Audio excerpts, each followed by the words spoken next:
All right, let's go back to U.S. politics with a guest who has gained considerable notoriety and over 1.3 million Twitter followers by speaking her mind without borders, except maybe on matters of walls and immigrations. Conservative commentator Ann Coulter joins us from New York City.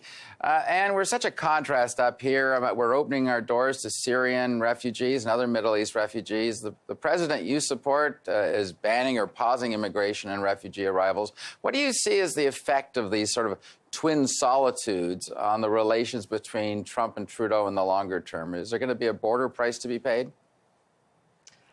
Well, you got a lot of catching up to do in Canada. I mean, Canadian immigration policy for decades has been more like what Trump is suggesting, and that is looking at immigration as any other government policy. What's good for the people who already live there? For 50 years, America has been taking the poorest of the poor, the most backward, dysfunctional cultures, and a lot of what got Trump elected was people saying, okay, that's enough. America needs a little me time now. We have our own veterans, our own elderly, our own poor people. In fact, our own immigrants who came in the last decade and the decade before that and the decade before that, which is why the Trump administration and everyone else keeps referring to it as a pause. This isn't hatred for the rest of the world. It's having a pause to take care of the people who are already here. Okay, but what's the conservative view down there of Canada? We have, our prime minister's tweeted about us being open arms to refugees after the president's pause in immigration. Is that going to cause us trouble, do you think? Well, looking at what happened to America for the last 50 years and what's happening in Western Europe right now, I might say it would cause some trouble, but you got about 5 decades of total open borders to very different cultures from your own before you're going to be any place where America is, because that's what we've been doing for 50 years now. I would beg. We have had an awful lot of immigration over many decades here, Ann, but let's talk a little bit about... Nothing like ours. Well, we brought more Syrian refugees in last year than the United States did, so we're pretty immigration open and certainly and for 50 boat years, people and... Yeah, no, you took about 200 Hmong, we took millions. For 50 years, we've been taking more than 1 million immigrants a year, 90% from the third world. You guys got a lot of catching up to do. If I were a Canadian, I wouldn't say that was one of America's best policies. I'm not recommending you emulate it, but I'm just saying, this sudden rush under Trudeau, you're still way behind us. I'm curious what you thought about Donald Trump today, his call to the Australia Prime Minister. There's talk about this refugee transfer agreement continuing. Republican John McCain rode to the rescue to try and calm it down after this phone hang-up. Does your president in some ways need a lesson in diplomacy when a Five Eyes ally is on the line? Well, I'm waiting to see what the real story is on that. I keep getting one version from the media, and then 12 hours later, oh, that didn't happen at all. I mean, we just got it with the Russian sanctions. So I haven't seen confirmation. Maybe it's coming across the transom now from either the Australian Prime Minister or Trump that there was any hanging up. But as for the policy being discussed, again, Australia takes these quote, refugees, i.e. people who want to come to a first world country and live off its taxpayers. Americans, a big part of the election was saying, no, we want to take care of our own. And we're not talking about people. I mean, as I wrote in my column this week, there are a lot of misnomers in this refugee business. Among them, the idea that we're taking in people who are fleeing the modern equivalent of the Holocaust. No, I mean, even in the New York Times, examples of their most sympathetic cases.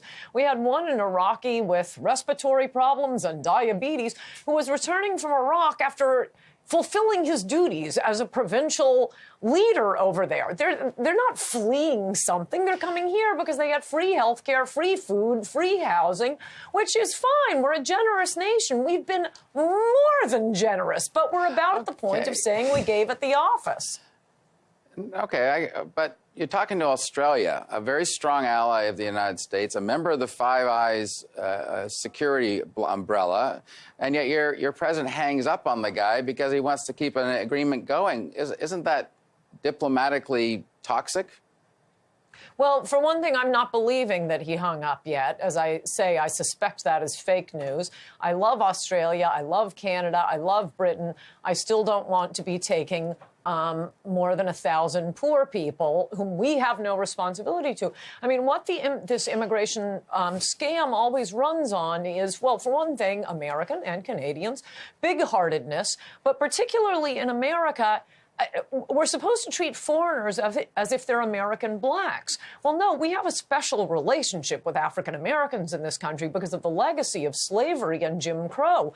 What did we do to the rest of the world? We don't owe them. And yet they show up with a lot of needs and a lot of grievances, and this has been going on a very long time. We just need a little break for a while. Otherwise, there's going to be no lifeboat to put people on. Do you think this is temporary, or do you think this could be permanent in some cases? No, I think it's temporary, though my idea of temporary, what I would like it to be, maybe a little longer than yours. But we need to assimilate the ones already here. We need to dust off the books. We need to figure out serious vetting procedures. And also, not only vetting for, is this person likely to shoot up the San Bernardino Community Center, but vetting in terms of, should we really be moving these people out of their country? I mean, you can also hurt other countries around the world by taking, the people that they need to build the country back up again. We want genuine refugees. We want to make sure it wouldn't be better to help them where they are, which we do a lot and we can keep doing.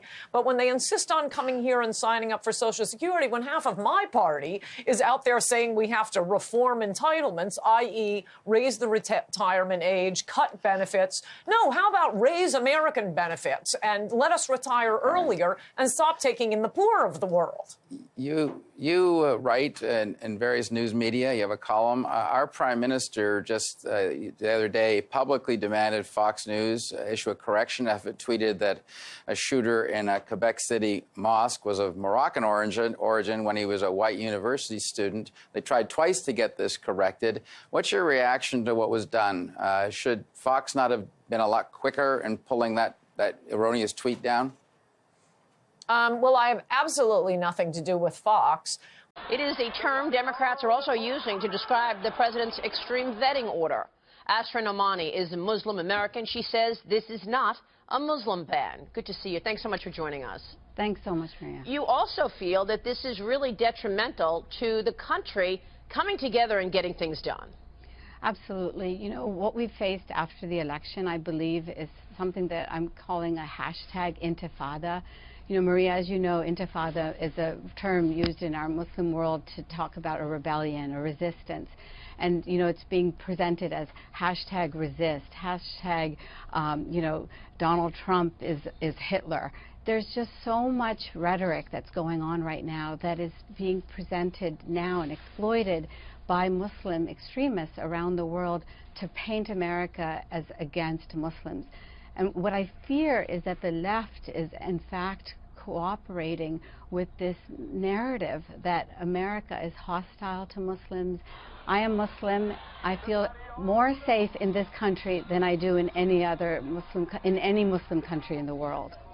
In fact, in your op-ed that I'm looking at, you say this is the alt-left cyber jihad against Trump and his supporters. It's almost as if, Asra, the people are forgetting what just happened.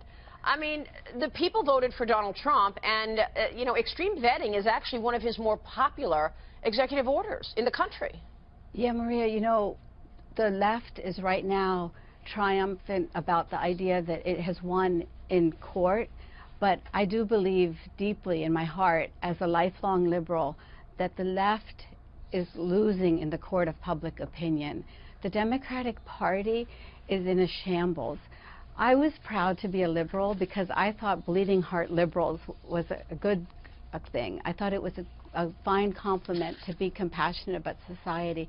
But now what I've experienced myself personally and seen in the streets of America is that, in fact, the left is more than happy to just rip the heart out of people and stomp on it in order to, further its own interests. And I do believe that the Democratic Party is failing us as a country also in that it did lose an election, and it needs to stop with this, humiliation that it's constantly trying to do of the Trump administration, and allow this party that has won to govern in a way that will serve our country. And that would be my hope as a citizen. And I know there's a lot of other people that are fed up, and when 2018 comes around, they're going to cast their ballots against this type of civil disobedience and civil disturbance that has unfortunately ripped the heart out of America. Yeah, I mean.